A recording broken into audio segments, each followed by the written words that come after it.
بين. أكثر شخصية مضحكة في عالم الكوميديا، وأنا بتفرج عليه حرفيا الضحكة جيران جيران ما يسمعوها، وبرضه مصدوم لأنه ما ينطق ولا حتى كلمة من فمه ومع ذلك يضحك، وأيضا كل الناس بتعرفه. نعم، إنه مستر بين أسطورة الكوميديا، ولكن وين اختفى الآن وليش ما له أثر ومين هو أصلا؟ كل ذا وأكثر حعرفك عنه في ذا الفيديو، والأهم هل هو فعلا مات أم لا زال على قيد الحياة؟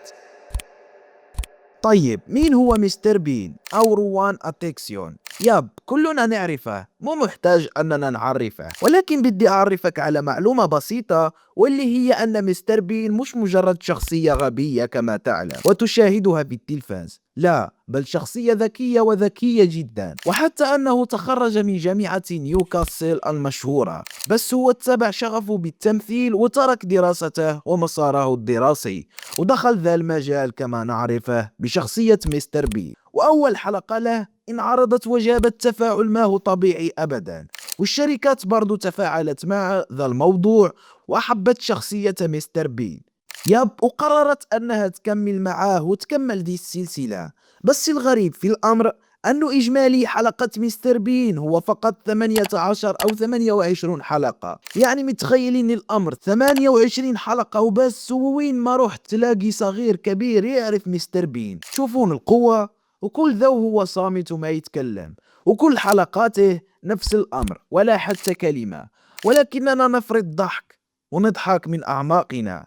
وبرضو له أعمال ثانية حلوة، مثل أنه مثل في فيلم وهو عميل سري، أو رجل غني يمتلك فيلا عبقرية، وحتى أنه فاز بالأوسكار وهو في عز شبابه، ولكن ردة فعله مش كانت متوقعة أبدا، والسبب حرفيا غير معروف، هل هو ثقة زايدة أو أن أحدا أهانه، والله أعلم.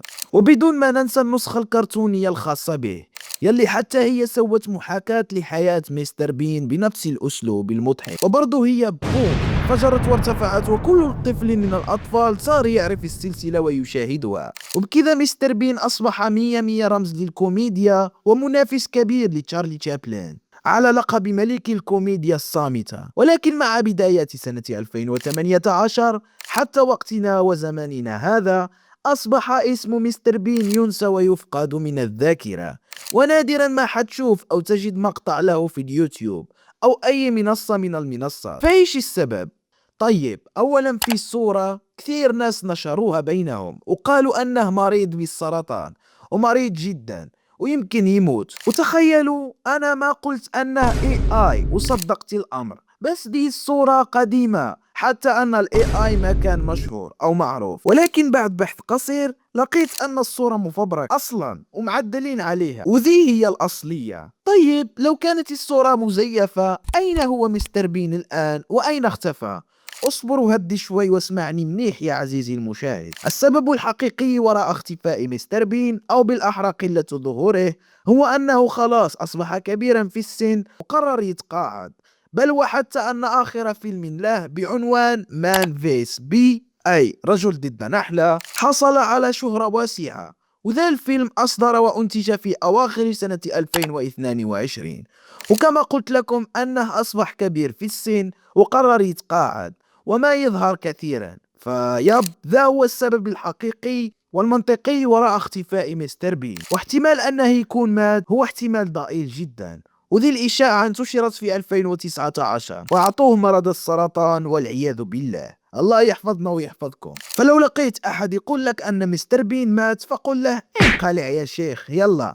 ذا هو بحثي بخصوص ذا الأمر، وإذا كان هناك تفسير آخر أو أي شيء ثاني ما شفته اكتبه لي في التعاليق، لأنني أقرأها كلها وأحللها.